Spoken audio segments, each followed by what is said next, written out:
Ignition sequence start. Engines on. 5, 4, 3, 2, 1. All engines running. Launch command. Liftoff. We have liftoff. Wow. Rossi run out of gas? Yeah. Oh my gosh. Air time. Wow. Stigler wrong. Yeah, something clearly wrong with the 7 about Rossi. It's a good mile. Another angle. Yeah, oh, Ed is losing out the zone. Same as Kyle Kirkwood just getting on the brakes. You see IndyCar in the air.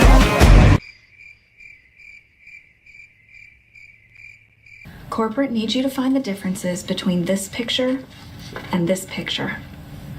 Intel has told us there are at least 7. Okay, I already see one. Give him. Okay. They're the same picture.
Hello and welcome in everybody for another episode of the Full Send Half Mast podcast, episode 79.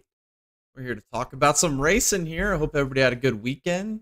Tonight, I'm going to be running solo bro YOLO here tonight. No problem. We have a lot to talk about.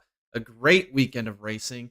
And holy cow, I cannot wait to get into breaking down some of these races, some of the moments we had with the IndyCar Oval Hybrid debut. NASCAR Pocono was decent for the most part. The Xfinity race was really good. I want to talk about that. I had some IMSA series racing with Pilot Challenge, VP Racing Fuel Series, as well as the WeatherTech series. Then we also had some World Endurance Championship racing this weekend, which was freaking awesome at Sao Paulo. I can't wait to talk about that as well. And then, oh man, give you our Bonehead and Driver of the Week segment as well. If you watched the intro to this video or to this podcast today, you maybe have a little hint on one of the nominees that we have here tonight. I can't wait to talk about the new Model 7 Bulldozer that just came out. But yes, and then we'll also go over some point standings as we're now 5 races away from the playoffs in the Cup Series. So we'll talk about a little bit of the point standings there, as well as maybe some shakeups in the IndyCar points, especially after some of the weekend's races here. And then we'll preview all of the races this weekend before we get into Olympic break. This is going to be the last race for a couple weeks break for the Olympics, and then we'll get right back into motorsports after that. But we'll have some cool stuff to do during that Olympic break. I can't wait to bring some of those cool segments to you guys as well. But first off, I want to start with a little bit of news. The first little bit of news here that we missed it last week because it happened the day after the podcast. But Lyle Gregson signs with Front Row Motorsports in 2025. Super excited for Lyle. I'm glad he found a home. And I think this is going to be a good spot for him. I think with what we've seen with Todd Gilliland, especially like Michael McDowell over the last couple of years, they've really turned that program around. Now they got the Penske alignment, which we really, you don't know how much that really means, whether they're getting some support, but they're having to give all their data to Penske. We've seen how Penske's kind of turned it around. Well, really kind of put cars in victory lane. They've kind of dominated the last 10 weeks in NASCAR, which has been surprising.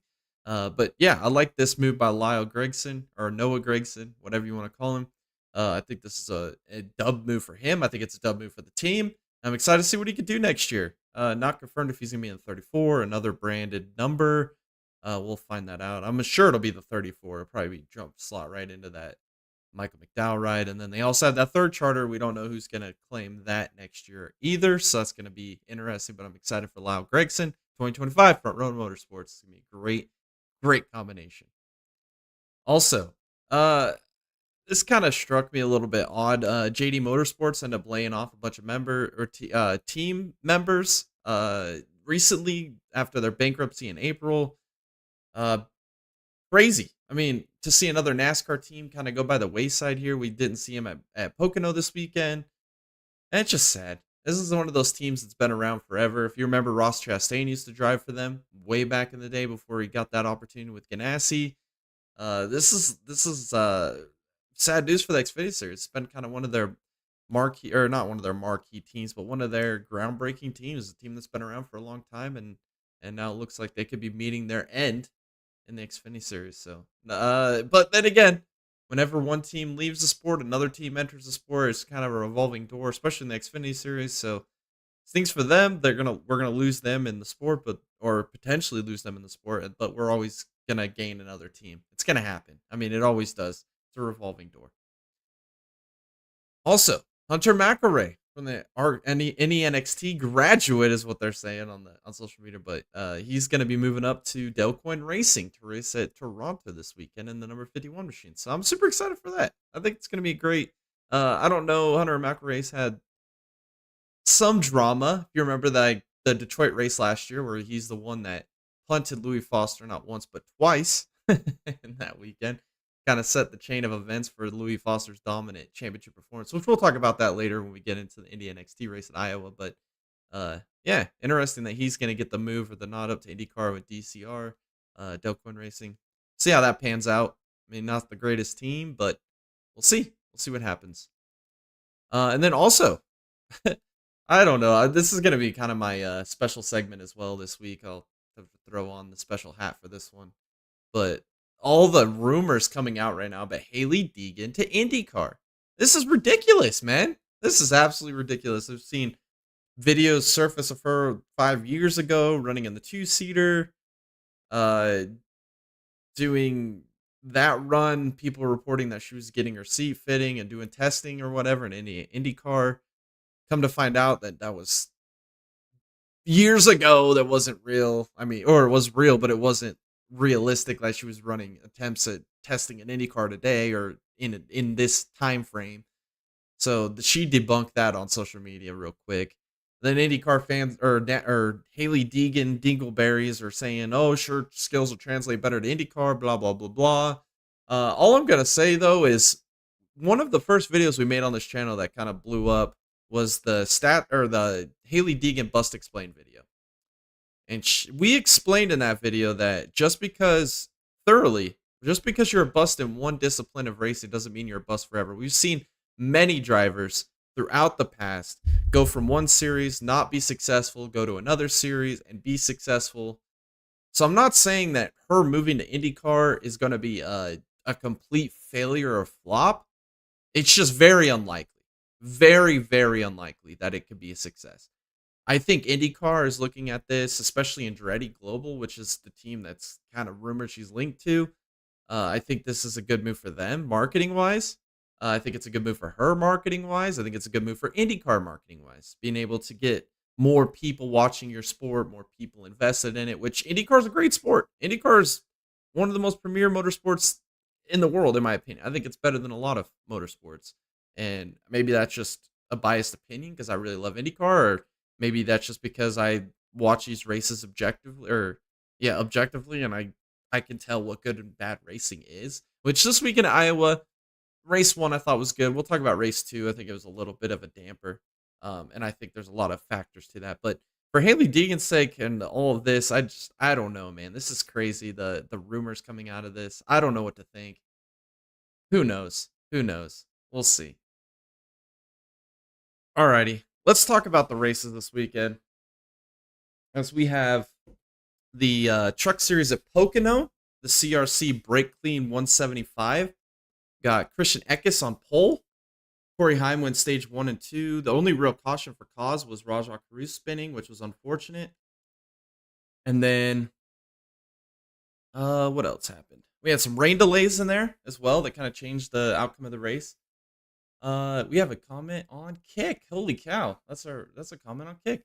Alvar Murata 7, I probably butchered that. He says, "Hello, I recognize your content, but I noticed there's something you need to work on it in your updates. Message me on Discord and open Discord." Okay. Yeah. All right. Well, thanks for tuning in anyway. I appreciate it. Yeah, so the rain delays really hampered this race. I didn't think we were going to finish this race. And then we get to the end. They finally got the rain to subside a little bit. We got this race going. And then I do want to point out Christian Eckes. Holy cow. If you guys watched that final restart of the race, what an absolute Chad save by Christian Eckes. I could not believe what I witnessed. He was getting a push from Chastain with dead sideways, corrected it. Unbelievable. Unfortunately, that allowed Heim to kind of check out and get away, and he ultimately went on to win the race.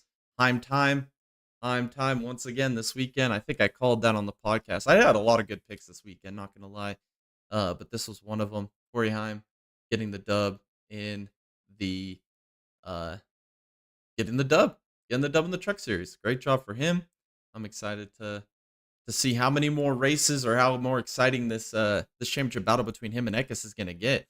I mean, they've both been just trading wins, and now we're 2 races away from the playoffs. They're obviously the 2 championship favorites going at the moment.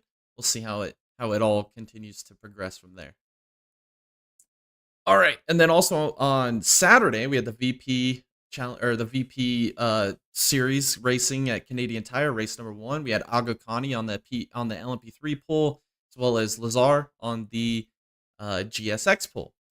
Unfortunately for both of those guys, it didn't work out for him because Jagger Jones ended up getting by Aga Khani there before they even got to turn 1. He was the most dominant car this weekend by a long shot. It was impressive, the speed that Jagger Jones had. He ended up making a huge save there early in the race. Like he was going the downhill section, and the right-hander went sideways, dead sideways, saves it somehow, gets it back corrected, and continues to open up the gap on Aga Khani and the rest of the LMP3 field. I was super impressed at that moment. I could not believe what Jagger Jones did. Ultimately goes on to win the race. And then Lazar in GSX was doing good, and then he ended up stalling at one point from the lead. Full course yellow. And then the number 37 of Killeen ends up winning the full course yellow late for Killeen, and number 37, he ends up crashing. Ultimately, Jagger Jones wins LMP3, and then the number 98 Ford with Polito, they end up winning GSX. And then Saturday, the Michelin Pilot Challenge Series, the Canadian Tire 120. The number 50 Supra was on pole for GS, which was my dark horse pick just because the Supra, Jack Hawksworth was behind the wheel. I was like, yeah, I'm taking these guys as my dark horse picks. Super excited for them. And then also on TCR pole was the number 33 Hyundai, which Robert Wickens was back. Saw a big difference in Hyundai this weekend. The pace was there. They were extremely quick all race long. I couldn't believe it. I was impressed with the speed of Hyundai. They've been kind of missing and getting beat by the Audi this year on a regular basis. With Wickens out, I'm glad that he's back. That really put a hamper on things with him being gone. So I'm glad that we just got to see Robert Wickens back. They ran a phenomenal race. Unfortunately, we had a full course yellow early for the number 57 Mercedes crashing. That was my ultimate pick here in this race, and they unfortunately had some issues there. Then we had another full course yellow later for the number 22 Porsche having issues. So we had a lot of different teams having issues, especially your points leader, the number 17 Audi, who has been dominant this season. They end up having issues late in this race. I believe it was some engine issues. They end up pulling it off the track, and that was a late race DNF for them, which was unfortunate, but that means that this championship battle continues on. In Grand Sport, with pure strategy call and how everything lied out in this race with safety cars and everything, the number 28 Porsche with McAleer and Hindman end up winning Grand Sport. And then the number 33 Hyundai with Robert Wickens and Gottsacker end up winning TCR. So that was an awesome moment there as well. I'm excited for them. Super excited for them. that they were able to get the job done in TCR. I know Tom said last week on the podcast that Michelin Pilot Challenge Series hasn't been the same to him. He really hasn't had the investment to watch it because of Robert Wickens being out. Well, he's back now, and he's in his winning ways again. So watch out, everybody. Watch out the world. Robert Wickens comeback tours on full display, and we'll see if what it continues to happen as this championship progresses to go throughout the rest of the season. So big time win for them in TCR. All right, Saturday Xfinity race, the Explorer, the Pocono Mountains 225. Man, was I excited to see Sheldon Creed qualify and pull. I was over the moon. I was like, holy cow, Sheldon Creed's got the speed today. He's gonna get it done. Unfortunately, didn't end up winning stage one. Ended up losing some track position there to Allgaier. Allgaier ends up winning stage one. And unfortunately, after his stage one win, during the pit sequence, he ended up having an interference issue. So that set him back in the race, put him at the longest line, or tail end of the longest line. And then that's when Cole Custer emerged to be the favorite, and he ends up winning stage two. We did have a big crash there with 47 to go with multiple cars involved. That was super unfortunate for those guys. I believe it was like Brennan Poole was involved, a couple others as well. Brennan Poole got the worst end of it. So that was unfortunate. And then we had Jeremy Clements crash late, which was uncharacteristic from him, made a mistake off of turn one, gets into the wall. And then we had another caution late because of Sam Mayer being Sam Mayer, absolutely TKOing, running through SVG. I mean, poor SVG just got absolutely punted. He was running 10th at the time, I believe, and going into the tunnel turn. Yeah, Sam Mayer just absolutely laid the hate to the rear bumper. That 97 car sent him around. And then with all the late race shenanigans and everything, Cole Custer was able to hang on and win the race, getting his first win of the season. So big time win. I think that was the first win for Ford in the Xfinity Series this year. So that was a big time win for Custer, maybe getting in championship form, trying to go back to back this year, defend his title in Xfinity Series. So he's on the right course. He gets a dub here at Pocono. Saturday, the Indy NXT, the Iowa 100. This was a pretty darn good race. I mean, with what I expected going into it, with the Indy NXT, I didn't expect it to be a great race. I thought it'd be kind of a interesting start, maybe an early wreck, spread out a little bit, and then we'd pretty much have the outcome there based upon who qualified up front. Kind of what we saw, but we saw a lot of great side-by-side racing all race long. James Rowe qualified on pole, which is kind of a shocker to me, and controlled pretty much this entire race until the end. We'll talk about that here in a second. But on lap 13, poor Colette, man. Right here, the rookie trying to get some experience on ovals. Doesn't have really next to none of experience on these ovals. He's right there in the championship battle as a rookie. Impressive season he's having. He ends up losing control, spinning out, collecting Miles Rowe, which was my dark horse pick, my favorite for rookie of the year. Yeah, so both rookies get collected there. Unfortunate for them on lap 13. And then Abel ends up getting an uncontrollable or an avoidable contact penalty on a restart. So that was unfortunate. Really kind of changes the championship picture. Especially because 6 to go after James Rowe had been dominating. Guess who takes the lead there? Oh, Louis Foster with a big time move to the outside. He ends up taking the lead. And he cruises on for victory. We had a late race caution that kind of ended it under yellow with Miller going around and crashing. So that was unfortunate. But nonetheless, I mean, that was a great race. I really enjoyed that thoroughly. Since we do have some more people cycling in, I kind of want to play that intro screen one more time for you guys, just so you guys can get kind of a hint on what this weekend was. So I'll be back with you guys in 1 minute. Ignition sequence start. Engines on. 5, 4, 3, 2, 1. All engines running. Launch command. Liftoff. We have liftoff. Wow. Rossi run out of gas? Oh my gosh. Air time. Wow. Stigler wrong. Yeah, something clearly wrong with the 7 about Rossi. First mile another angle. Yeah, oh, Edge is losing out of zone. Same with Kyle Kirkwood just getting on the brakes. You see IndyCar in the air upright. Corporate needs you to find the differences between this picture and this picture.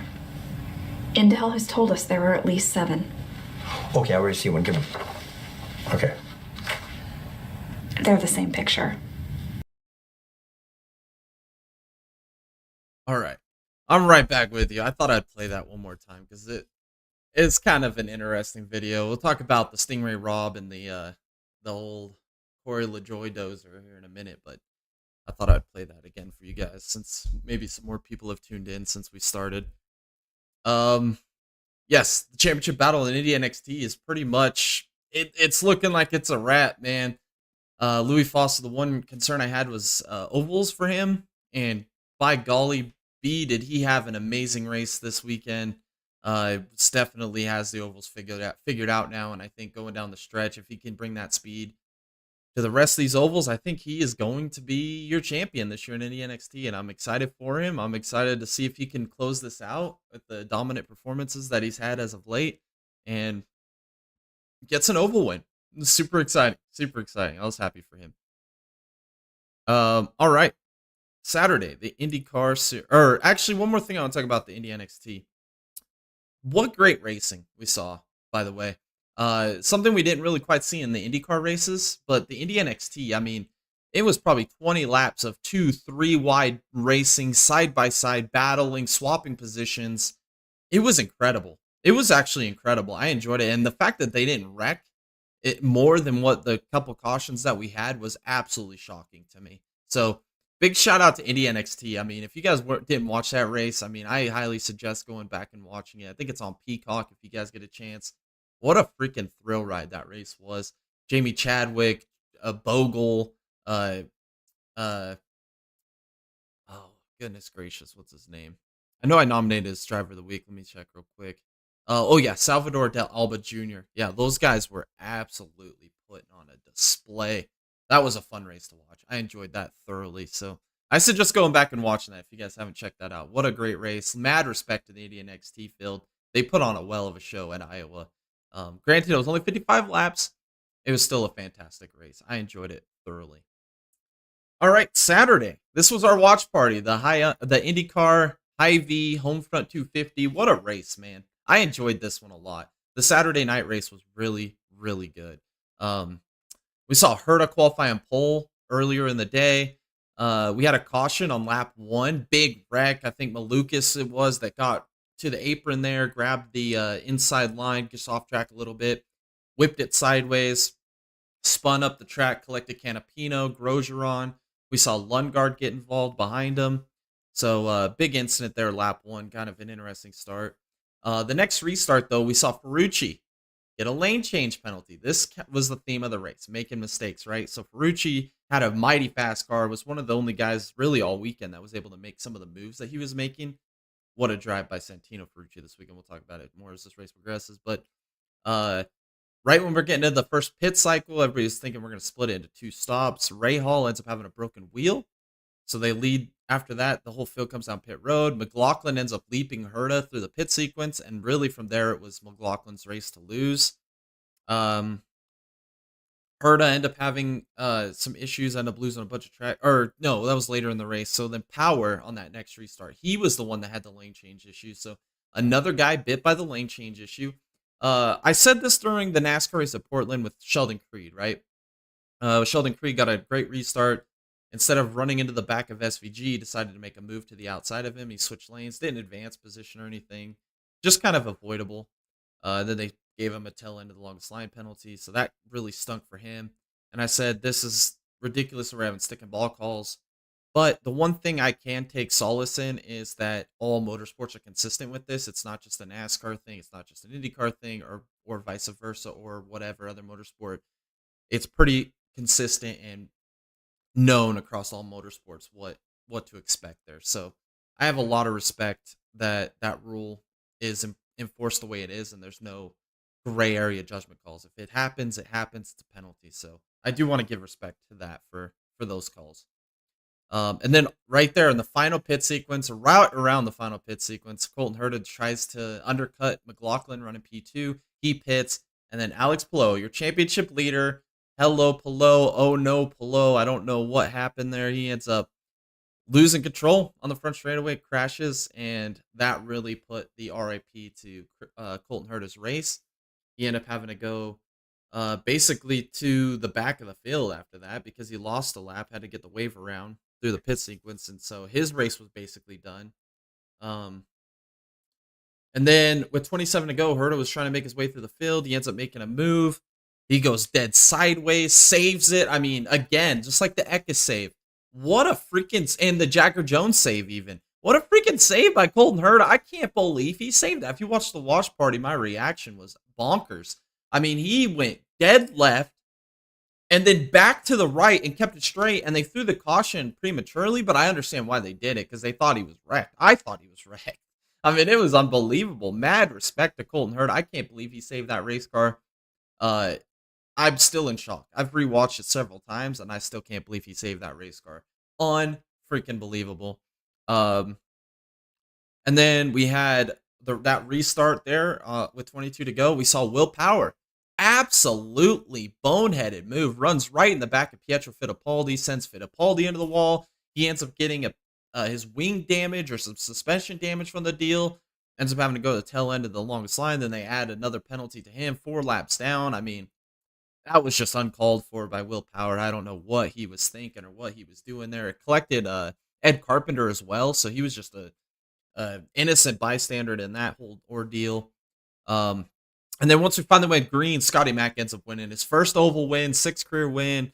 As a Scotty Mack fan, I was super stoked and hyped there at the end. I was just hoping that we'd get to the end of that race with him leading. And they did. He did. He got it done. What a fantastic race by Scotty Mack. I can't believe he got the job done.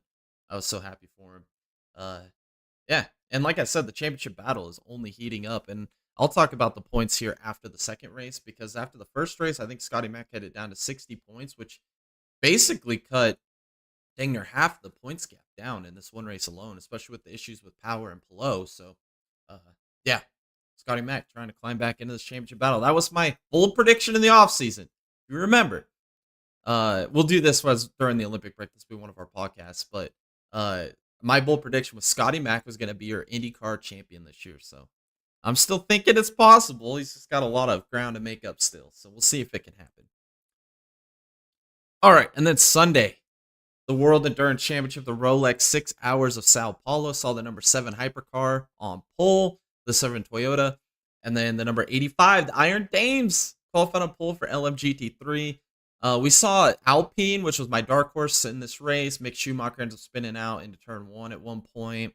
They just had a pretty abysmal race. The number 54 Ferrari got turned by one of the Lexuses, or the only Lexus in the race. That brought out a full course yellow at one point.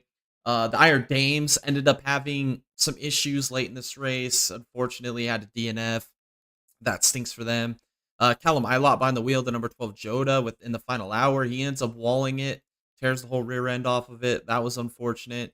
But when it's all said and done, the number 8 Toyota with Buemi, Hartley, and Hirakawa, they end up winning in hypercar. And then the number 22 Manthey Porsche with Malikin, Sturm, and Bachler, they end up winning LMGT3. So big time wins for them. I picked the number 91 Manthey to win. I kind of missed that one. I picked the 6 Porsche to win. I missed that one as well. But very good racing. I mean, especially in the hypercar field, we saw just a lot of like what we saw at Le Mans. We saw Ferrari, Toyota, Porsche, Cadillac, all really battling up at the front. The 2 Toyotas really put on a show. The 8 Toyota was just better on pace, which surprised me because of how good the 7 was in qualifying. I enjoyed this race. I thought it was a great race. Lots of strategy being played, a lot of comers and goers at the front. You never really knew how it was going to shake out until the final hour of that race, and it finally did. And yeah, the number 8 Toyota gets the job done. We'll look at some point standings for the World Endurance Championship out of this round. The number 6 Porsche still leads by 19 points over the 50 Ferrari, who won the 24 hours of Le Mans.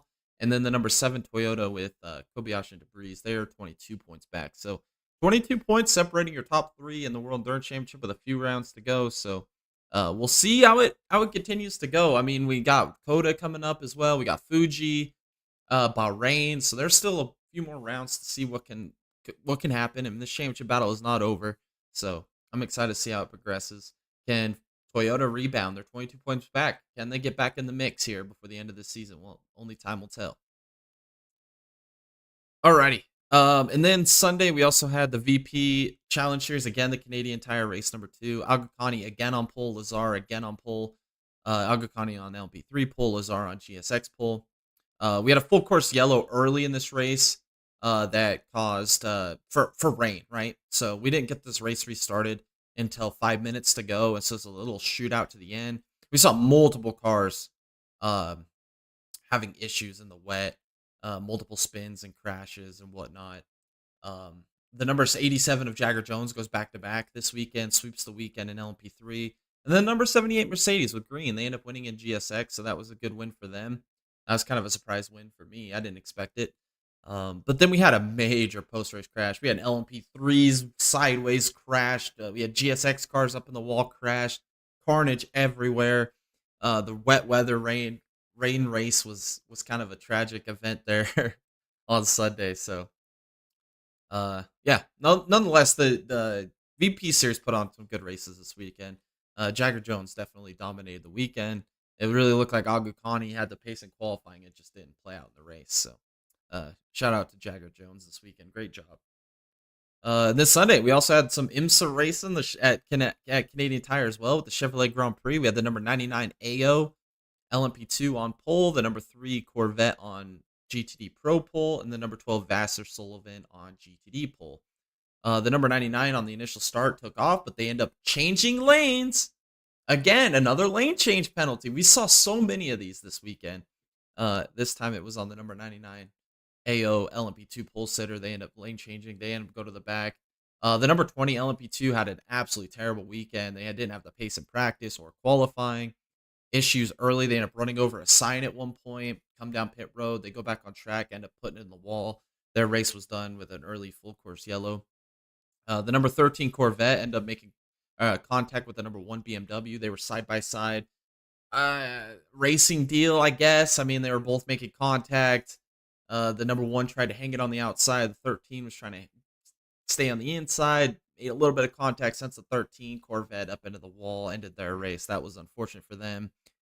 Then we had another full course yellow late in this race, like in the last 18, 16 minutes with the number 18 LMP2 crashing, which was unfortunate. But then we did get a little 4-minute shootout to the end. The number 52 Europol with Dillman and Buell. They end up winning in LMP2. Great job by them. I think if you guys paid attention on the podcast last week, I picked them as my dark horse because I said nobody's expecting them to win.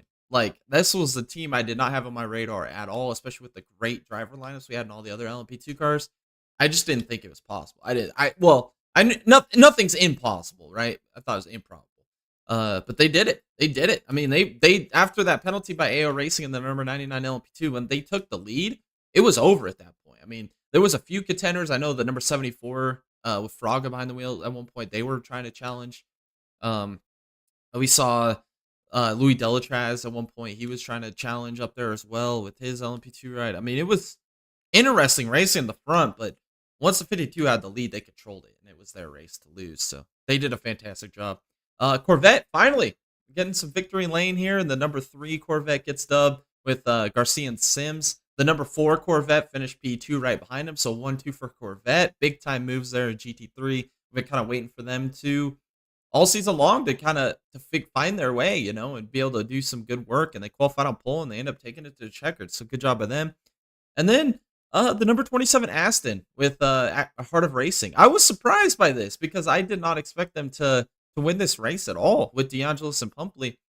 They end up winning in GTD. I mean, I was shocked that this is the outcome. I picked them before, and they've absolutely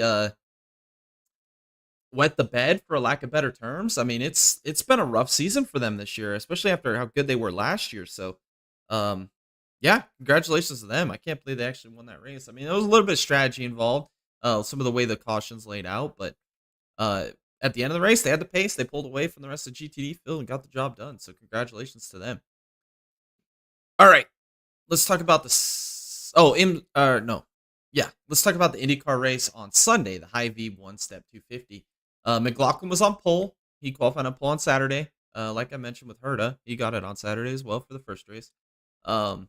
He dominated the first 100 laps of this race. He goes to make his first pit sequence, stop of the day around lap 96. And then Canapino had issues, ends up stalling on pit road. Everybody had pitted but Will Power, who started P22. And he got handed an absolute gift from God, got all the track position in the world, and preferred strategy. And then from there, it was just a matter of executing, and he did it perfectly. Pelot was trying to challenge. McLaughlin kind of lost touch with them there in P3. And Will Power goes on to win. That was career win number 43. And one of Tom's bold predictions came right. He had Will Power winning 2 races this year. And he has done it. So Tom's bold prediction is correct. That's the first one of the year at the Dega Boys channel. He did it. He got 2 wins, especially after last year's winless season. I mean, that was a bold prediction, but it happened. It happened, man. He did it. And then the major talking point of this race, though, that final lap crash. Alexander Rossi running out of fuel in the final lap. Looked like he was trying to save or trying to get it to the end or limp it across down the back straightaway. Stingray Rob closed with extraordinary pace. Ends up running into the back of Rossi and gets astronaut aerial certification in the IndyCar race. Goes absolutely airborne. Takeoff trajectory. It was insane. Ends up barrel rolling multiple times. End up getting taken to the hospital. I believe that everything is okay. He's in good spirits. Everything's fine. So that's good to know about Stingray Rob. And then, what was it? Alexander Rossi went down the track. Kirkwood and Carpenter end up spinning to avoid. I believe Carpenter ends up landing on top of Kirkwood and trapped him with the tire over the windscreen. So that was kind of a scary incident, especially with the Stingray Rob thing. We didn't know if he was okay, and then we didn't know, like, Rossi stuck inside the car. It was kind of a scary scenario. So I'm glad everybody was okay out of that incident. It was just unfortunate. I don't think there's anything you really could have done. It kind of put a hamper at the end of the race, the last lap. I mean, it kind of stinks that they tore up all those cars on the final lap. It's unfortunate. But overall, we need to talk about the IndyCar racing this weekend and the hybrid debut. Sorry to say that 10 times fast. This weekend. The night race on Saturday was amazing. I mean, the layers in that race were absolutely perfect. We had Herta qualifying on pole, McLaughlin, those two kind of checked out and they were kind of running their own race. Looked like Herta had control of the race. We saw Ferrucci, get that penalty. We saw him fight all the way back to the field. We saw Newgarden even. I believe he started right there in the deep teens, even the early 20s, and he fought his way all up to a podium finish. It was a great race, multiple layers. We had carnage at the beginning, some interesting championship implications with Pelot wrecking, changing the strategy for Herta where he got put behind the 8-ball. Scotty Mack gets his first win on an oval, which is a big storyline. Lots of aggressive moves on restarts. I thought it was really, really intriguing. And then Sunday, it was the complete opposite, I felt. It was like you didn't see as bold of moves on restarts, like the second lane wasn't there. And I think a lot of people are jumping on this race and saying it was a terrible race and this and that. Or IndyCar at Iowa is just kind of bad now. And my thought is, I don't think it's a product of the cars. I think it's a product of the track. They repaved the turns in 1 and 2 and 3 and 4. And whenever we see a repave, racing instantly becomes terrible. It doesn't always terrible, but it's more times than not, it's really not great racing. It's more single file, one lane type racing. And that repave, I think, really hurt Iowa. I said it during the NASCAR race. I was like, wow, that repave really kind of ruined this race. I was like, I hope it doesn't affect IndyCar. Well, on Saturday it did, but we did see plenty of good moves and passing on restarts, and we were able to see a second lane develop, and guys that were faster were able to kind of make moves through the field. We saw that to an extent. Maybe not as much as a lot of people want to see, but I thoroughly enjoyed it, and I thought it was a decent race, and I thought it was enough passing and intrigue with all the layers and storylines that were developing in that race that it turned out to be a great race. I enjoyed it. I put that one as like a 9 out of 10. Sunday, I'd put like maybe a 5 out of 10. Will Power, obviously starting 22nd on the field, he had no chance to win that race unless some crazy stuff happened, and it did. They stayed out long enough to catch that yellow with Canapino, and that's how they cycled track position back to the front, and were able to win. And I don't know what the step strategy is because we have two stop strategies, or what the strategy going forward with this race weekend is, because Iowa is a great track, great venue. Um, I don't know if you want to run one race on Sunday for 400 laps instead of two 250s back to back. Maybe get rid of the doubleheader. Maybe run it a Saturday night race. I don't know what to do. I don't really know what you could do different to make these cars more passable. Uh, and there's rumors that they're gonna repave the entire track of Iowa, which if that happens, I mean, it's not gonna improve much anyway. I mean, they really don't have to at this point. They've already got the turns. What is even the straightaways gonna do? I don't know. I Maybe once this track wears more, maybe we get more life in this track.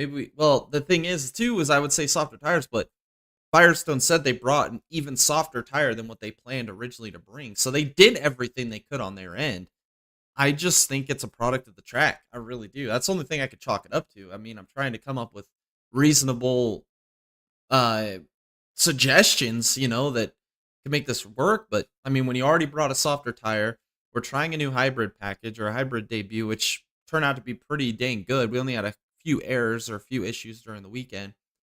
And the day race, which you would think the day race would be better because the temperatures are hotter and the sun's baking on the track. You think that it would do more tire wear, but the day race was worse than the night race. So that's why I'm thinking maybe we just try to run a night race on Saturday night. Maybe start it in the day and then end it in the night. And maybe have the transition from the darkness. Run a 400 lap race. Maybe that's the solution. I don't know. I don't know what the solution is. I just know that what I saw on Saturday night just didn't feel the same on Sunday night or Sunday morning. It wasn't the same race. And I just don't know really what else to do if they're already doing everything they can. It's just if the way that the track's repaved, I mean, there's nothing you can do about that now. You can't just go and return it back to what it was. You can't get in a time machine and just reset things, So you just kind of have to work with what you have. And I feel like there's the only thing you can do is just move around the time of the race. Or maybe make it longer, make more. If you ran a 400 lap race and then you put it at a 4 to 5 stop strategy, maybe that would change things up. And then, especially with the transition from day to night, maybe then you would have comers and goers throughout the day and different strategies playing out. Maybe that's the solution. I'm not opposed to that. I mean, me being the guy that's always like, we need shorter races. But if two 250-mile race or two 250 lap races didn't work out, let's just try one 400 lapper at nighttime. Let's see how it plays out. I'm here for it. Let's try it. And if it doesn't work, let's go back to the doubleheader. I don't care. And then we could always run. We could even run it on Sunday night. We could run it same thing that we do on Saturday night. Just run it like on Saturday afternoon, and then run it into the nighttime on Sunday night. Maybe that's a solution. And then maybe make Saturday a qualifying day or a practice day or something, or put the Indy NXT on that day and then have like 2 different events going on during the weekend. I don't know what the solution is, but I think then something should be experimented and tried, because what we saw on Saturday to Sunday just didn't translate is basically what I'm saying. But point standings after this doubleheader weekend in Iowa, we got Alex Palou still your points leader, but now it's only by 25 to Will Power. And it is 35. Can I math? Yeah, 35 by Willpower, and then 52 to Title Award. So, yes, interesting at the points there in IndyCar. I think Dixon's still in the mix. I think McLaughlin's still in the mix. So we'll have to see. I mean, we got doubleheader at Milwaukee. We got Toronto coming up this weekend. We still have Portland. We still have Gateway and then Nashville to end the season. So we got about 7 races to go this season. So a lot could change. But shout out to Palou. His weakness last year or last couple of years after how dominant he's been, ovals. He was always like a 5th to 7th place driver on ovals. And that was kind of what he was known for. This weekend, yes, he crashed on Saturday, but he redeemed himself on Sunday. And I think he had the best car, and I think he could have won that race. But he just wasn't able to make the pass on Power. It just, the way that the cars were designed, the way the track is repaved, I just don't think it was possible. And he did have a faster car. It's unfortunate, but that's just racing, man. I guess. I mean, what are you going to say? We'll have to see if Palou can continue to translate that with the Gateway race coming up, the Nashville season finale, and then the doubleheader at Milwaukee. Alrighty. Let's talk about Sunday's race. The Cup Series at Pocono, the Great American Getaway 400. Saw Ty Gibbs qualify on pole. We had a caution early for Lyle Gregson. He ends up getting into the wall on lap 14. Truex goes on to win stage 1. Big playoff implications for Ross Chastain. He ends up having a crash there on lap 53. Ends up spinning out there off of turn 3. Unfortunate. That's going to hurt in the points. We'll talk about that here in a second. Like I said, last week was the last week we're going to talk about the top 3 in points. We're going to start talking about the cut line, and we'll talk about that here in a second. Denny Hamlin wins stage 2. It looked like Denny Hamlin probably had the best car. Not going to lie. I think he did. I think he had the best car. And then when we had a caution lap 115 for Todd Gillen having brake issues, again, another guy on the fringe playoff bubble there having some issues. This kind of set up a chain of reactions. We had multiple cautions. One of them included old Corey LaJoy Dozer, model number 7. He ends up running into the back of KFB there.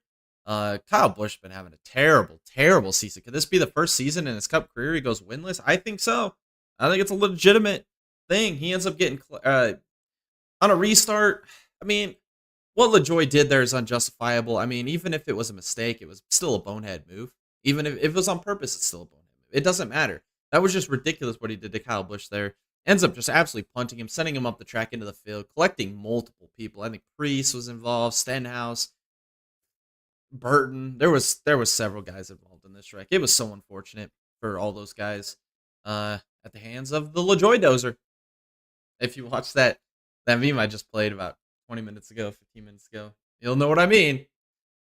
And then with 29 to go, we saw Ty Gibbs, another guy that needs good points runs, having some issues here, having engine issues. And you can't have that this time of the year, man. We're only 5 races after this race away from the playoffs. You know, this is go time. We got Indianapolis, Daytona, Watkins in the playoffs, Michigan, Darlington, and is it Richmond? It might be Richmond, but that's what we have left before the playoffs. I mean, it's do or die time, man. Can't be having those issues. And then after that, we got back green again, and Ryan Blaney goes on to win another second win of the season for him. Wins again at Pocono, big time for him. Him being able to open that gap up on Bowman and Hamlin there at the end was impressive. I really thought maybe if they could snooker him on one of those restarts or maybe stay in touch with him for a few laps, maybe he would be in trouble. But even with the pressure he's getting from behind with Bowman, he was able to open that gap back up and was able to hang on for the win, built a big enough gap. Hamlin did end up getting by Bowman, so he tried an attempt to run down Blaney, just not enough laps at the end. Even if he did, I mean, he wasn't going to close in and catch past Blaney. So Blaney really kind of solidified himself as maybe a French Championship favorite. We've seen Penske really turning up as of late in the Cup Series. I think the stat was they won 5 out of the last 9 races. That's crazy. This is way better scenario than what happened last year. If he could just build on this, I mean, he could be a championship favorite once again to go back to back. Shout out to Bowman. I'm going to make a comparison to Blaney here with Bowman this year.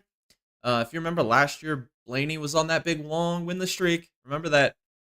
He won the Coke 600, and then after that kind of climbed. I mean, he just started, after that win, the momentum built, and it carried him all the way to Championship 4, carried him to a championship. We're seeing that right now with Bowman, low key. He breaks that big long winless streak at Chicago Street. Then he follows it up with a podium finish at Pocono. Let's see where he continues to go from here, because all the championship is about is getting hot at the right time. And right now, that 48 team has got the confidence, and they're turning up right now. So, big shout out to them. That was a great performance, and that was what they needed to get themselves back on the right end of the deal. Honestly, I think if maybe he could have got a good restart there, he could have beat Blaney. I mean, if he would have been able to get enough of a jump on that inside line and been able to clear Blaney, I think he could have won that race because of how hard it is to make passes and how easy it is to aero block and stuff from the lead. So, yeah, he was that close. I mean, from getting another win, going back to back. So, congratulations to Blaney, though. You got the job done. Win number 2 on the season. So, big time stuff out of the 12 camp. The point standings here for the Cup Series after this weekend's races. Buescher is now up to 15th in points. He was 16th. He's past Chastain. He's 44 points above the cut line. Chastain is 27 points above the cut line in that 16th spot. Bubba Wallace is closing ground up to that cut line. He's only 27 back from Chastain in 17th. And then Briscoe's 85 back in 18th. I believe legitimately, if we don't have a new winner, I think it's probably 3 drivers fighting for 1 spot or 2 spots. If we get new winners, then it changes again, because then the cut line would be between Chastain and Buescher, and that would be 17 points. So it's tight. It's tight. It's going to be interesting to see how these next few weeks progress. I think everybody's going to be excited to get to Brickyard this weekend to get that race ran and then get into the Olympic break and then reset for the final 4 race stretch for the playoffs and then the playoffs itself. So we'll see after this weekend. This is going to be a big season defining race, I believe. It's not only a crown jewel, but a career or a season defining race. All right, Bonehead of the week. I'm going to award, or driver of the week, excuse me. Getting ahead of myself. Driver of the week, I'm going to nominate Salvador de Alba Jr. for finishing P3 in the Indy NXT race. As a rookie, great run, and some of the moves he's making, fantastic. A lot like we saw from Santino Ferrucci in the IndyCar races this weekend. So big time drive by him. Best drive he's had all season, so got to give him props for that. Taylor Gray finishing P5 in the Xfinity Series. What a great run he had. He had a great run in the Truck Series. I think he finished P4 in the Trucks, P5 in the Xfinity. Whenever he gets an opportunity, that number 19 JGR Toyota, he does good things with it, man. I'm starting to be a believer in this Taylor Gray. I think he can get the job done in the right circumstances. And then obviously Santino Ferrucci, P6 in the IndyCar race on Saturday. He got that penalty early. After that, started methodically working his way through the field, and he finished P6. I mean, who would have thunk it, man? It was the only one able to make some of the moves he was making. 2-3 wide, elbows out, unrelenting. It was fun to watch Santino Ferrucci. And a lot of people maybe give me grief because they think I don't like Santino Ferrucci. I never said I don't like him. I just said he ain't going to win the Indy 500. And that's where a lot of people think I got the hate from. But no, I think he's a great race car driver. He's fun to watch. He's definitely needed in the sport of IndyCar. I mean, with his aggressiveness, I thought he ran great this weekend. Shout out to him for that P6 finish on Saturday, the recovery run. And then Boneheads of the week, obviously Sam Mayer running into SVG. Terrible. Another reason that adds to me not liking Sam Mayer. I mean, that was ridiculous. Will Power running into Pietro Fittipaldi on the restart there in the IndyCar race on Saturday. I can't believe that happened. I don't know what the hell he was doing. I still can't figure it out. And then obviously it's going to be the Corey LaJoie dozer Model 7 running into Kyle Busch. I mean, what are we doing?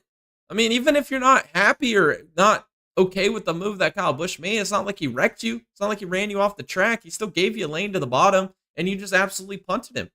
I mean, there's no place for that, man. Especially when you're a repeat offender. You do this all the time. That's why we've nicknamed you the LaJoie Dozer, man. So, yeah, those are my nominees for Bonehead of the week. I'll put those polls up after the podcast for you guys to vote on. All right, let's preview the races this weekend. Oh, man, we got some good races coming up this weekend. We got the ARCA and the trucks at IRP, Indianapolis Raceway Park. We got the Xfinity and Cup at Indianapolis for the Brickyard 400 weekend. And then IndyCar is at Toronto for the street race, which is always a good race. I'm excited for that.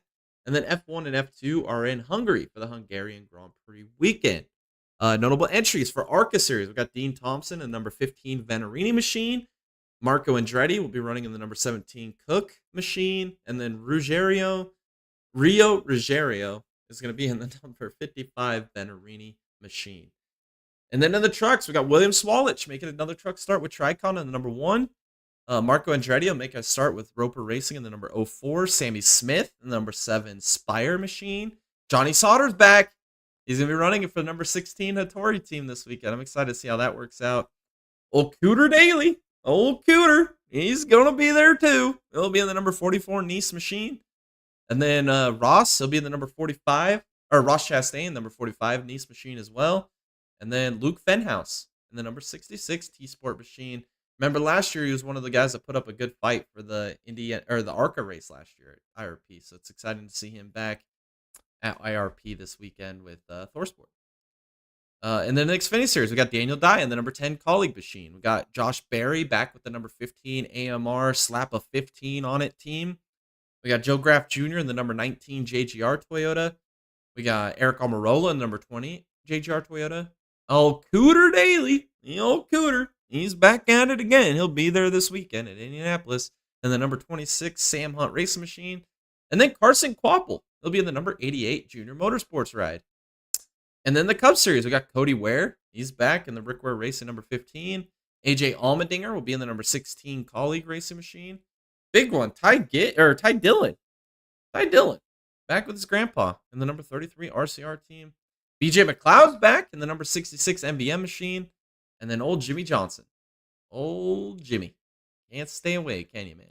He'll be in the number 84 Legacy Motor Club Machine. All right. On Friday, the ARCA Series, Circle City 200. My pick this weekend is Connor Zillage. And there's nothing else I have to say. I think he is going to put on a dominant performance this weekend at IRP, and he is going to win this race.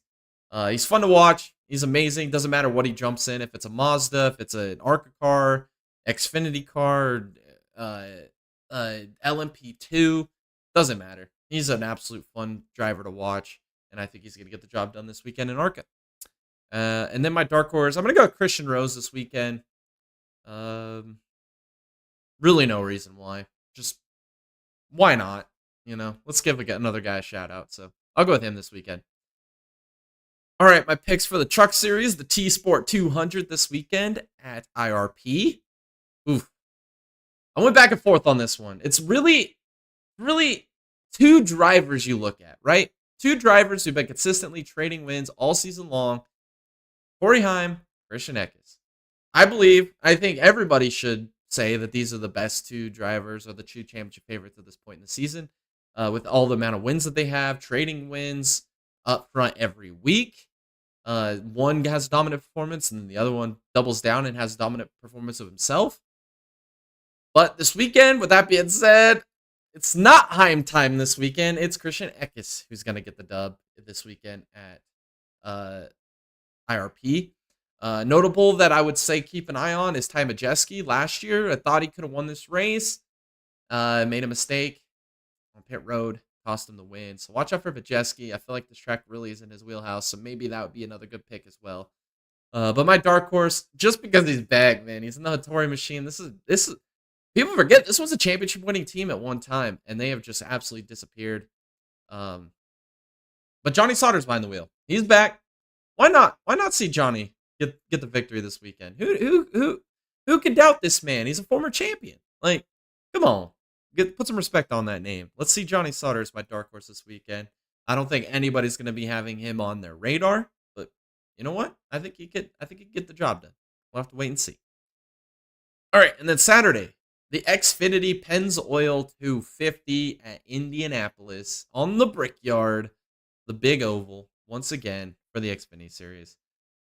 My pick is the man who won at Pocono. I feel like it's going to be Cole Custer. Let's just get that off the table. I feel like Pocono is a great test of speed for Indianapolis. If you are good at Pocono, you are most likely going to be good at Indianapolis. They race a lot alike, especially with turn 2 at Pocono is basically every turn at Indianapolis. And Custer was so much better than everybody else to the tunnel turn. It was impressive. The speed, the restarts, I think that Cole Custer is the man to beat this weekend. The momentum's there.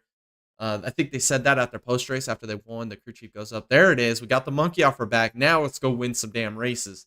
I think that momentum carries over, and I think Cole Custer, goes back to back from Pocono to Indianapolis and gets the Pennzoil 250 this weekend.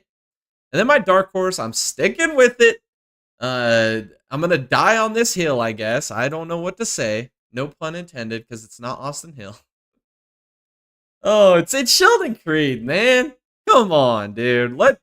Can we get one win? That's all I want, man. Like, if he can win one race and be gone next year from Xfinity forever, and I would be happy, because this guy is not gonna let his legacy be defined by like 10 second place finishes, like 29 or what is it, like 29 top fives or 30 something top fives.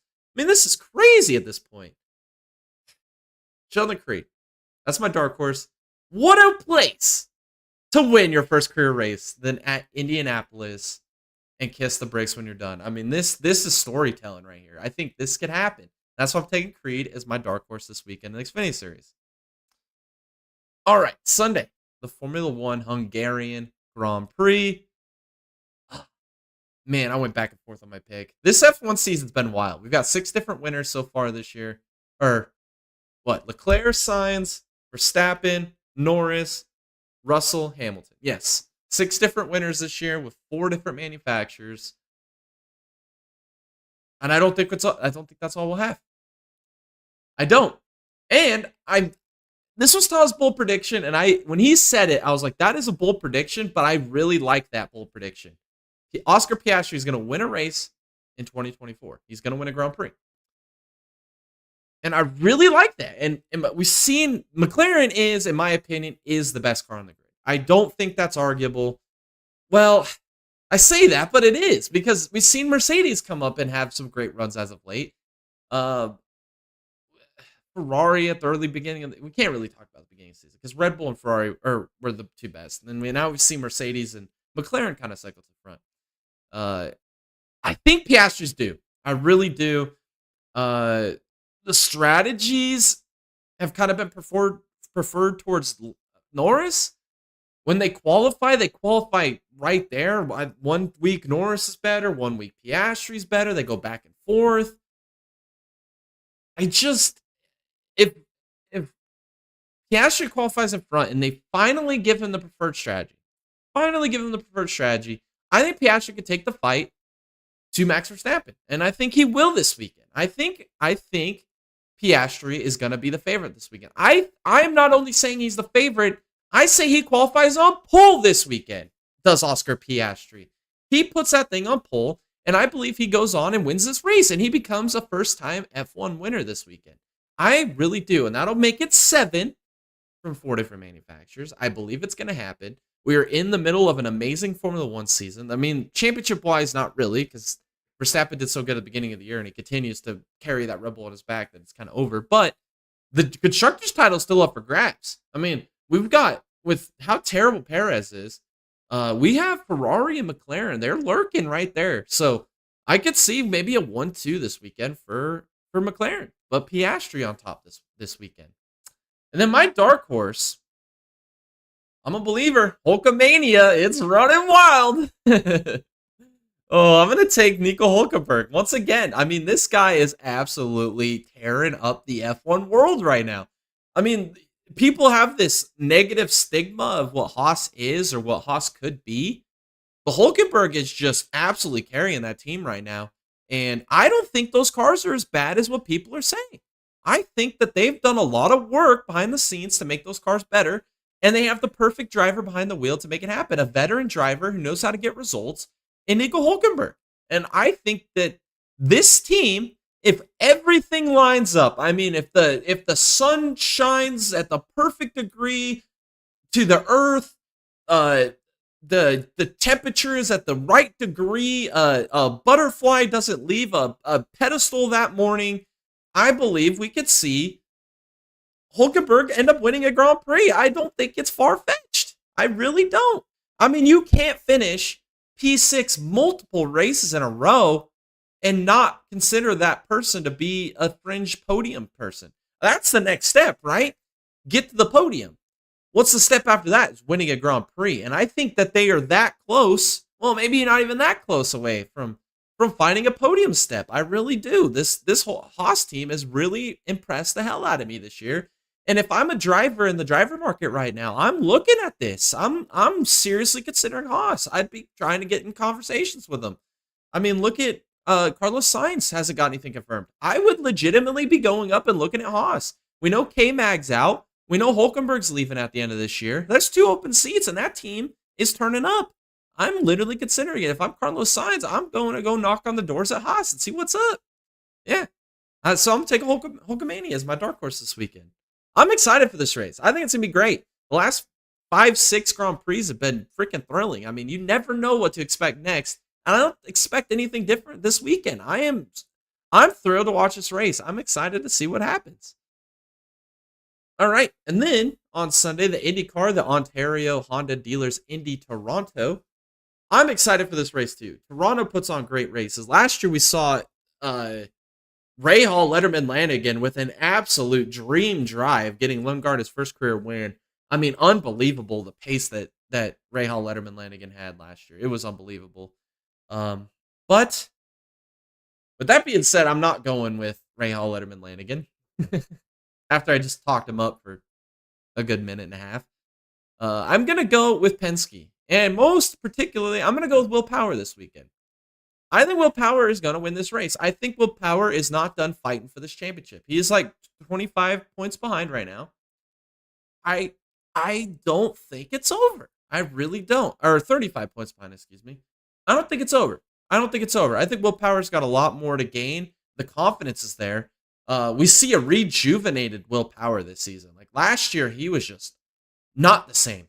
Not the same. You looked at him, you're like, whoa, okay, he's hey, what's up, buddy? Are you okay there? This year, not at all what's happening, not at all what we're seeing. He's got the pace week in, week out. Penske's on fire. I know he's gonna have to go through Palou, obviously. Palou is the best driver in IndyCar right now, and I don't think there's an argument there. I believe that he's also gonna have to go through Scotty. Scotty Mack's an exceptional street course racer. I think Penske can be on fire. Newgarden, I would throw him up there, but I mean, Newgarden's been really distant. I mean, the Indy 500 win aside, I mean, really, Newgarden hasn't had much ever since that penalty. I mean, he has not recovered like McLaughlin has. So, I don't know how I feel about Newgarden. I don't know how I feel about Rossi. I know Herta's going to be fast. Herta's kind of carrying the flagship there at Andretti. Watch out for Kirkwood. That's where I was going with that. Kirkwood, teammate to Herta over there in Andretti. He is probably one of the top 3 drivers in the series that's at street courses, I would say. I mean, the stats go to prove it. He's got 2 street course wins. His 2 wins are in street courses. I think he's going to have some pace this weekend, but I think when it's all said and done, I think we see Will Power on the top step of the podium. I think he's going to win this race, and I think he's going to close that gap down to Palou in the championship. I think he's going to lead the most laps. I think he's going to lead the lap. He's going to get the bonus points there. He's also going to win the race, maximize points there. I think Power starts cutting into this lead to Palou a little bit here in this championship battle, and I think it's going to start getting tight or knotted up here. I think it's going to be a great battle to the end between Power and Palou. I'm excited to see it. All right, my dark horse. My dark horse is going to be David Malukas again. I know he had a rough go of it at Iowa. Yeah, I know. And that was where I was really expecting him to thrive because he is really good on ovals. But wow, made that mistake in that first race. Unbelievable. Never really recovered from that, even into the second race. So let's just throw him on there. I mean, Meyershank last year had a lot of issues at this track. I think they, what was it? Lundqvist was in the 60 car last year. He ends up wrecking. Just wasn't a great race last year for them. Wasn't a great race. I think they turn around this year. Rosenquist has been hit and miss. I mean, in qualifying, he's been there and missed maybe in the race and vice versa. I think Malukas has got a lot to prove. So I'm going to continue to take him as my dark horse. And I'm here for it, man. Screw Zach Brown and what they did to you, man. Screw McLaren for what they did to you, bro. Keep fighting, dude. Keep going. I like it. I like the drive. I want to see the comeback tour from Malukas. All right, and then Sunday. The Cup Series, the Brickyard 400. It's back this year at Indianapolis on the Oval. Fans have been gleaming for it, glamorizing it, fiending for it, praying for it, wanting it, screaming, crying about it, and they finally got it. Now, what kind of fan reception and reaction are we going to get? I think I said this in the offseason. Fans wanted it. And I don't think it's going to be that great of a race. I hate to tell you. I think it's going to be, in most people's, well, actually, I know it's not going to be that great because we have stage cautions. And so we're not going to have really any fuel strategies or anything really being played into it. We might have a little bit, kind of like what we saw at Pocono. We had a little glimpse of it, if you look close enough with your binoculars. But I think it's going to be the same here in Indianapolis. I don't think it's going to be much different. I really don't. And like I said with the Cole Custer sentiment, I think that your speed at Pocono is going to translate. I think Hamlin's going to be really fast. I think that we're going to see the Hendrick cars really fast. I mean, this is a race that I know a lot of those Hendrick drivers really want. I know Denny Hamlin wants this race again. Trying to think of who else really legitimately to put on my watch list. I think Truex will be fast. But with that being, I also think Logano will be fast. And that's where I'm going with my next point. My pick for this weekend, I'm going with Ryan Blaney. Ryan Blaney. The momentum's there. The speed's there. It's a different Ryan Blaney than we've seen over the last year and a half. Well, ever since last year, really. Ever since last year at the 600, when he finally got that monkey house back, got that win, broke that winless streak, we've seen a different Ryan Blaney. And I think he translates that speed again back to Indianapolis. And I think Ryan Blaney's the guy to beat this weekend. I think he goes back to back. My dark horse, though, I am going to go with Ty Gibbs. And really, reason why is because I think that inch of failure last year, I think they're starting to feel the pressure. And I know for a fact that Toyota's going to be fast this weekend at Indianapolis. They showed it at Pocono. They're going to be fast once again. Qualified on pole at Pocono. I think track position is going to mean a lot more here at Indianapolis than it does at Pocono. If you can qualify up front at Indianapolis and maintain that track position, not get any of those funky, weird cautions during the middle of a stage or a pit sequence and lose that track position, I think Ty Gibbs has a legitimate chance to get his first career win. And like I said with Sheldon Creed, what a storybook way to get your first career win at Indianapolis, especially in the Brickyard 400 with Ty Gibbs. So that's my dark horse. NASCAR fantasy, though. I'm going to go Hamlin, Blaney, Larson, Bowman, and Truex. And I think it's because I believe Blaney's going to win. And I'm really confident in the speed that the Hendrick and the Gibbs cars are going to bring this weekend. I'm really confident that they're going to be the teams to beat. And then I think you'd throw Penske in there too. I think Penske's going to be really good. It's just going to be, yeah. I think they're going to be good. I think was obviously because I got Blaney winning the race. So we'll see how it plays out. But that's just how I'm feeling if it relates a lot to Pocono. Matchups. We got Blaney versus Truex. This was a good one. Splitting hairs. I'm going to go Blaney over Truex purely because I picked Blaney to win the race. That's it. That's purely it. So, yes. I'm going to go Blaney over Truex. And then we got Bowman versus Keselowski. I'm going to go Bowman. And a lot like what I said at the post-Pocono review that I did, I believe that 48 team is clicking on all cylinders right now. The momentum's there. You could see a difference on top of the box, behind the wheel. With their strategies, they're not racing to salvage finishes anymore like they have been for the last 2 years. They're actually racing for wins, and they did it at Pocono. They did it at Chicago Street. I think they're going to do it once again this weekend. I think they're going to be a top 5 contender all day long, top 10 for sure. And I think by the end of the race, maybe they're in position to win it, and that's why I'm going to take them over Keselowski. And then we got Reddick and Elliott. I went back and forth on this one. I'm not really sure who to take. But Reddick has the stats to back it. I mean, well, they both do. I mean, Chase Elliott's the points leader. But Tyler Reddick's got the most top 10s this year of any driver. And I like those odds better than the points leader. I don't know why. Maybe I'm weird. Or I'm dumb. I don't know. But that's why I'm going to take Reddick over Elliott. And then I've got Logano and Gibbs are the next matchup. I'm going to take Logano over Gibbs, even though I just hyped up Gibbs as a dark horse winner. That's why it's a dark horse, right? I'm going to take Logano. I think a lot like what I said about Blaney, the 22 team's firing on all cylinders right now too. So, and I think Logano still is a fringe guy to look at as a championship favorite. I mean, it's an even year. He's made the championship for every even year. And if he gets there, I think he can win it. I mean, Ford's been so strong on those flat tracks, so I think he's gonna have a lot of speed that the 12 has, and I think the 22 is gonna be up in the mix. So that's my matchups there. F1 fantasy. Since I missed them, I might as well go in and tag it real quick before we wind this down tonight. I've got Verstappen, Piastri, Hulkenberg, Ocon, Sargent as my lineup, and then McLaren and Sauber as my manufacturers. It's the same as I had last week. I haven't made a change. I'm gonna ride it one more week. And then when we get to the Olympic break, I think I might modify it a little bit. See if I want to make some adjustments. I don't know. I feel confident with it. I mean, it got me some decent points in the last round. So we'll see if it at Silverstones. We'll see if it does it at Hungary as well. All right.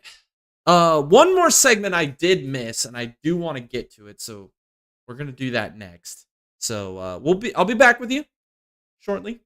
So hang patient and enjoy this.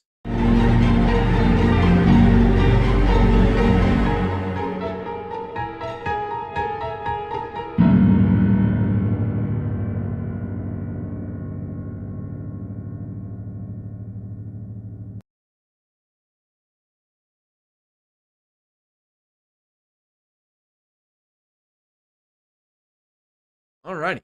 My conspiracy moment of the week is this Haley Diggin to IndyCar deal is an absolute show and power grab by IndyCar. What better way to put your sport on the top of the centerline maps to bringing in the biggest superstar in all of motorsports? And welcome, IndyCar fans, to the life of NASCAR fans having to listen to the Deegan Dingleberries.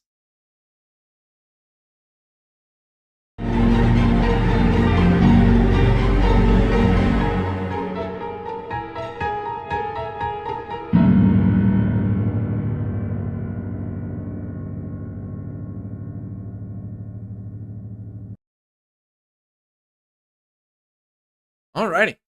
We got in the segments. We got it in.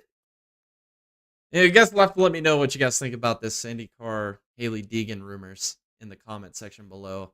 And tell me if you think it's gonna happen or what your expectations are. I'd like to know what some people are thinking on that. I gave my opinion at the beginning. You'll have to go back and rewatch. So I'm not gonna reiterate it here. All right. Yeah, that's gonna wrap up the podcast. A great weekend of racing we saw. Lots of great races all the way through. I mean, the IndyCar Hybrid Indy Oval debut was, I think it was a success. I think a lot of it had to do with the track being repave, and I mentioned that, so that's unfortunate. Pocono played out like Pocono, not much difference there. The Xfinity race was pretty damn good. I enjoyed that. Lots of bonehead moves of the week. I can't wait to put that post out and see what you guys think. But man, the LaJoy Dozer Model 7, unbelievable. But yeah, great racing this weekend. I enjoyed all of it. I mean, IMSA World Endurance Championship is great. We got another great weekend this weekend as well before we get into the Olympic break. And then when we get into the Olympic break, so next week's podcast, we'll be talking about the races I just previewed here tonight. And then we are going to do some more fun segments over the next two podcasts as we lead into the second half of the year, or getting into the back half of the motorsports season. So I'm excited to bring some of those segments to you. One of those for sure will be our bold predictions video from earlier in the off season before the season started. We made a bunch of bold predictions, and we're going to go through those and see how many of those were on point, how many of them failed, how many of them are still in play. Can't wait to talk about that with you guys next week on the podcast as well, or maybe in two podcasts. We'll have to wait and see how that all plays out. But yeah, I appreciate you guys tuning in. Make sure you guys go and follow us on all of our socials. We got X, Facebook, TikTok, Instagram.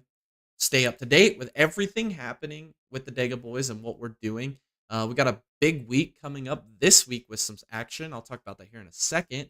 But yeah, go follow us on all of our socials. Stay up to date. Go follow us on our Discord, as we have the biggest, most thriving motorsports community on the internet. All the motorsports news you could ever want and look for is right there. Different people in our community as well that you can interact with. We got a pretty big community in there with people that like motorsports, just like you like motorsports. So go and interact with them. Comment, post your own news, post your own rumors, your own drama, your own memes, whatever it may be.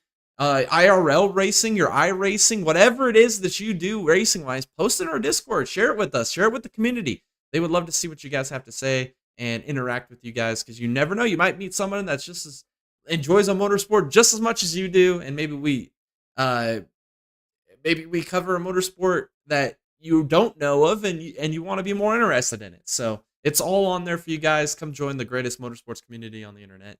Also, thank you to everybody who's followed us on Kick. Everybody that is watching or has and is watching on Kick, we really appreciate it. We're trying to grow on there as well. We're going to have some Kick exclusive streams coming up in the near future, so you're definitely going to want to stay tuned or get on there to Kick and follow us if you want to be able to watch some of these exclusive Kick streams coming up. And it's going to be some can't miss entertainment. I'm telling you what, we got some great ideas in the pipeline and some big stuff coming up here in the next couple months. Also, tomorrow, Wednesday, the Nexus Motor City trucks are going to be heading to Montreal. It's going to be kind of a throwback race for us a little bit. It was our first race we ever broadcast was with Nexus Sim Racing at Montreal in the Gen 6 cars. Well, this time they're taking the trucks to Montreal with the best iRacers in the business. It's going to be a great time up here in the booth broadcasting that race and seeing what happens there as well. And then also Thursday, Tom is going to be back behind the wheel of an IndyCar. Last week we had a DDoS issue on iRacing. He wasn't able to do the Long Beach race, which was super unfortunate. The whole servers were down for everybody. But this week is Indianapolis. We roll on with the RTP qualifying, and Tom is going to be racing this weekend or this Thursday at Indianapolis. So come tune in and see Tom as he continues to progress through this IndyCar ladder and try to make it to Road to Pro, and then ultimately the goal is the Pro Series. So we'll be racing in Indianapolis on Thursday. So come check that out. And then I believe that's it. And then next Tuesday, we'll be obviously back for another podcast here. Stay tuned. There will be some videos coming out on the channel here this week. Some different things. And then, getting into some more announcements that I want to make here in the next week or so. I don't want to spoil it right now. Still working some details out, but there is some things in the pipeline. Cannot wait to bring to this channel and give you guys this awesome content. So I really appreciate you guys for tuning in. Great Xfinity race, great breakdown, good analysis. Yeah, thank you. Yeah, I enjoyed that race. I hope you enjoyed it too. Sounds like you did. So yeah, it's always some fun racing. This weekend especially is going to be some great racing. I can't wait to see what unfolds and what happens as this year has taken a wild turn over the last few weeks, and we're getting some damn good racing recently. So I'm excited. I'm excited for this weekend's races. I hope you guys are too. And with that being said, thank you guys again for tuning in. Can't wait for this weekend's races, and I can't wait to talk to you guys again here soon. Everybody have a great rest of your week. We'll catch you all in the next one.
Ignition sequence start. Engines on. 5, 4, 3, 2, 1.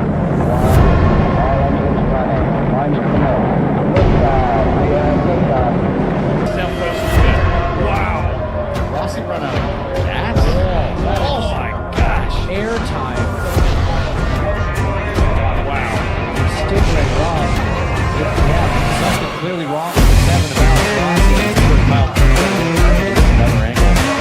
Yeah, edges moving out of the zone. Same as Kyle Kirkwood is getting on the brakes. You see IndyCar in the air off the right. Corporate needs you to find the differences between this picture and this picture. Intel has told us there are at least 7. Okay, I already see one. Give him. Okay. They're the same picture.